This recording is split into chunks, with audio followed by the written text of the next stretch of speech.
Mako ole, ngaluenga whaamisio ngale nga mako oi.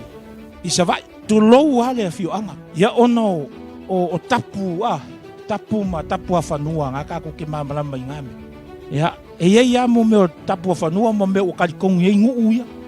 Mo meo kala fo ie, kala mauku, le whawhinge valvale matua le whemai kusmai. Wakalikongu ala ia isi. Ia, mato atu lola ile sinu le na le ta uatua le ngol. Ia kalangai ke irope a whamkala kala. Alolo ngaluenga whaamisionale umako. Mele svefe aule mato te whamautua. Kako wole ngule e lo lato waitu.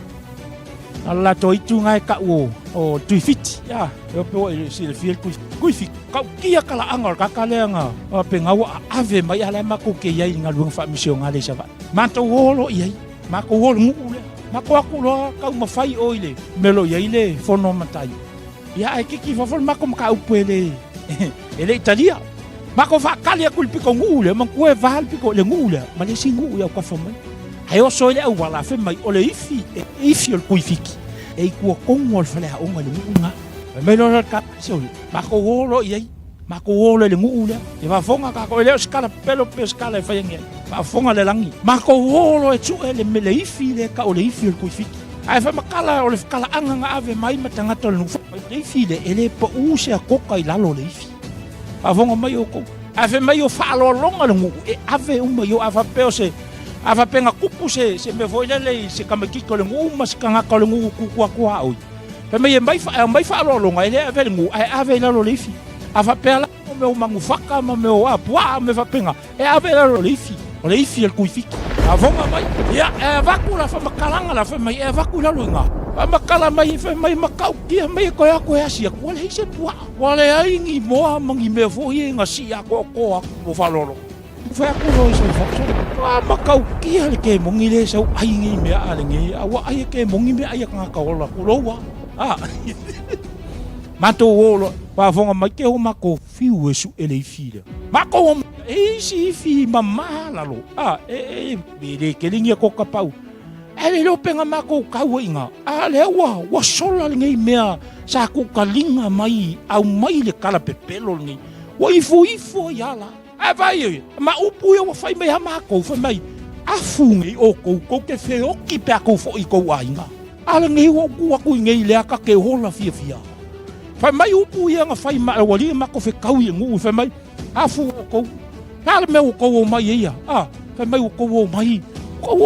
Ko mai ile ke ole wai tu le ole kamali ile ole mako mo ino upu makala pa mai foi ele ai se kema pose me pu akai emo le nga fa mai e blanco mo kema ala ka wa ku ya ke o pu ala si aka e wa mai ole pua ai ko wa i ku se emo ku le flash ai ko wa mai o mako ku le pa ke le nga mau le aka ka va fonga mai makau io mengi nga mau le aka ai mau ku le aka ole lupe pai lupe pai ole aka le au mai ala ave lungo le nga misio ngale ia mafainga mau se evidence fo le ye le nganga pa io le ko se me male pui ngale ko ku so wa embongi le flash ai mau le ata le lupe pa e ma e va funga le ko le ukala ni kasinga evidence ka ko ke loa ina ua o mako o va venga me nginga ku confirm le upa le ko fe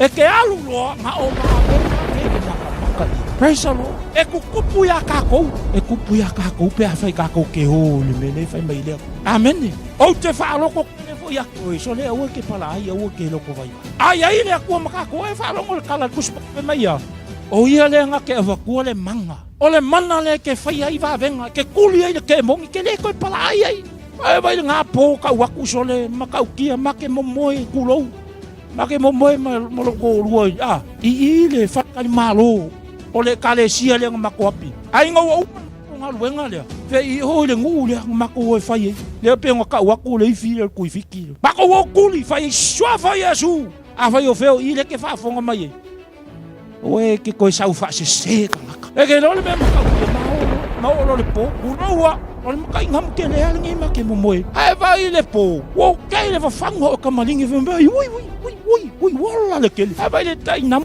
ma ke mo e kulo. Wa kuli au si o hai pusi ke le lope fia le fa ingo ngai pusi mamai le. Au le o ia sole le makau kia le mea. Abai o el menga o fa nganga o wala I fa kofia. Le o fa kamo. Ma ko mo moele le. O fa mkala melngi o mea mungia. Confirm le mele mai le kwa sole ke alu lo. Va venga me ke makamaka. Praise the Lord. Abai foi ai kasi le singu lai o. Ke le ka ungai me pe ungi me fia fa yese vi ingo se sino. O mea ye ka mai o evidence nga confirm le upo le ko inga we ya. Le fa mai ka po fa po sumal fiku. Fa mai ya e mulimuli faailoga I fa ku. Praise the Lord. O le si mama ku pula manga yo moli le foi o ka u. Moli o le onga nga I o vai pu. Alu ye lungo le onga mo ki e ku mai. Ai moli ko nga moli o ka fol fa le onga. O ka se pula manga. Ai fe mai le kala anga. Ele kongi e se kama kiki a onga se moli. Ife me le kemia kongi e afu o le kengi me le kengi onga le. Ia moli. Ai vai wakali kongu ye kanga. Ai vai o inga kameki a onga pole ale fia ai. Au ele o kau ai lang. Ai fa fonga le langi o le menga fai la vai le akua. Mako kau ngu o ko ilunga mako misio ngale. Ngaruenga fa misio ngale nga mako o so swangi o kako kale sia la isa vai. Lai fa fonga le langi le moli mau. Mako kau ngu o ilunga ui. Mau ye wala halu lunga lau kau ai moli moli. Ai vai le sala lau la lo mako aku fue mai aia. Au mai kanga ngi mo maka fa ui. Fui oko. Fel me o fai nga mea. Now listen, pafonga mai ngai yo kanga ka Samoa mangu. Praise the Lord. Au ngai fa se ina tatou I upu. Me o ku kalinga kala Samoa.